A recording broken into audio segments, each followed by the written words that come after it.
पुष्प भी स्वीकार होता है इनको।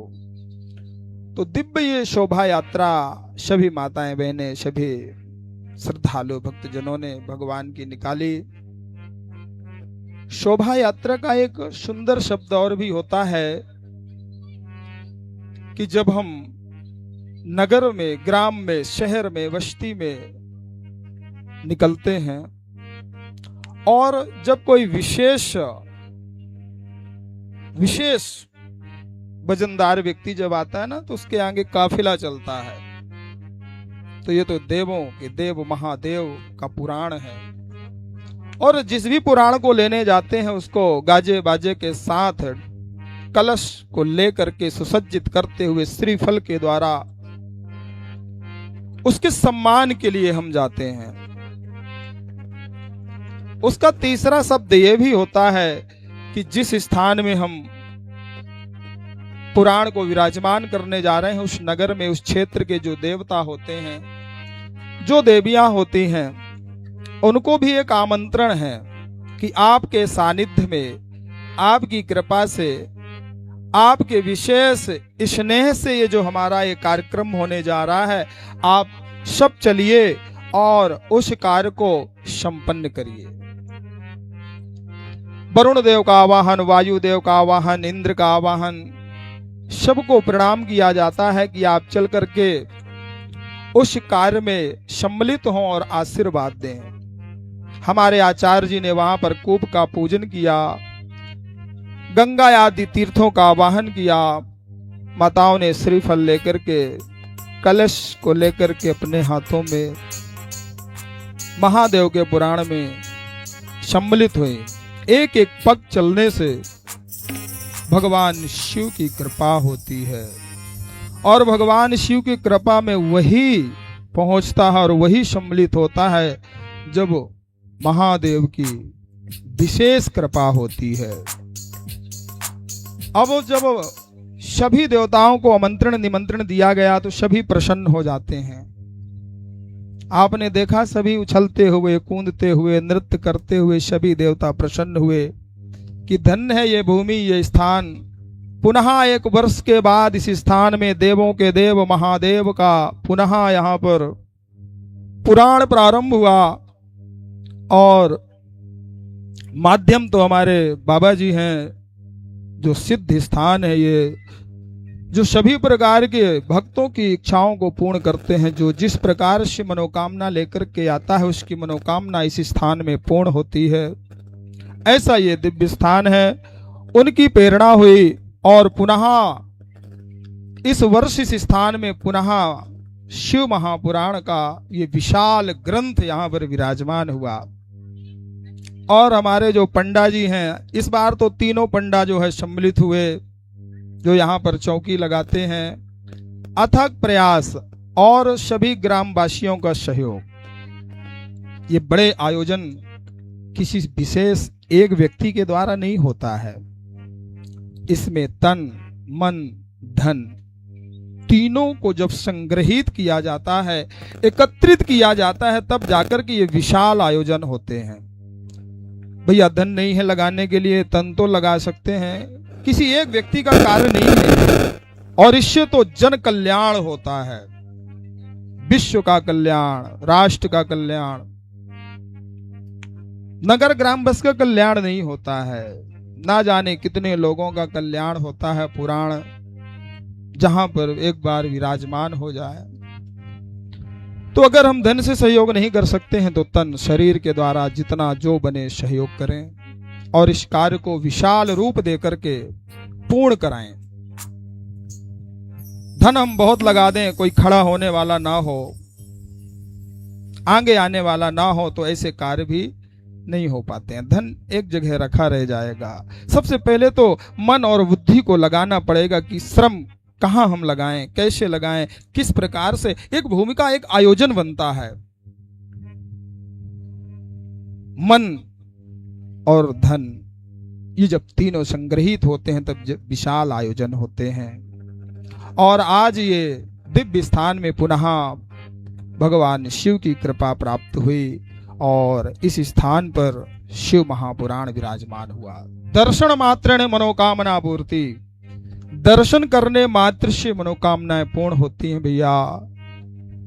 जैसे हम किसी कल्प वृक्ष के नीचे बैठे और जाकर के वहां पर इच्छा जाहिर करें कि हमारी ये इच्छा है, मनोकामना है, पूर्ण हो। सच बताएं, वो कल्प वृक्ष के नीचे जैसे बैठने से इच्छा पूर्ण होती है, सच्चे मन से पुराण के पास बैठने से, देवताओं के पास बैठने से, किसी स्थान के पास बैठने से वो मनोकामना पूर्ण होती है। भाव सही होना चाहिए। श्रद्धा विनु धर्म न होई, विनु महि गंध न पावहि कोई। श्रद्धा नहीं होगी, आप धर्म नहीं करेंगे। आप जब श्रद्धावान होंगे, श्रद्धा विश्वास रूपिणो, श्रद्धा और विश्वास यानी शिव पार्वती। भगवान शिव विश्वास है तो भगवती पार्वती श्रद्धा है। और ये दोनों श्रद्धा विश्वास रूपणीय, श्रद्धा और विश्वास और भाव से जब महादेव के सानिध्य में बैठते हैं तो एक कल्प वृक्ष, तरु वृक्ष है, साक्षात भगवान का विग्रह स्वरूप है।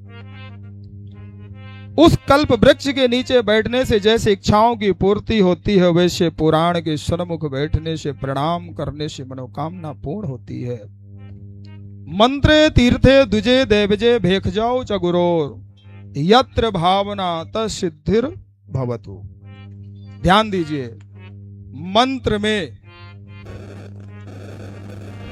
गुरु ने मंत्र दिया, विश्वास नहीं है ना, कोई फल नहीं मिलेगा। आप तीर्थ जाओ, आपका विश्वास नहीं है, फल नहीं है, श्रद्धा नहीं है, कोई फल नहीं मिलेगा। केदार जाओ चाहे मक्के, आत्म तीर्थ में नहीं गया प्यारे तो खाले दर दर के धक्के।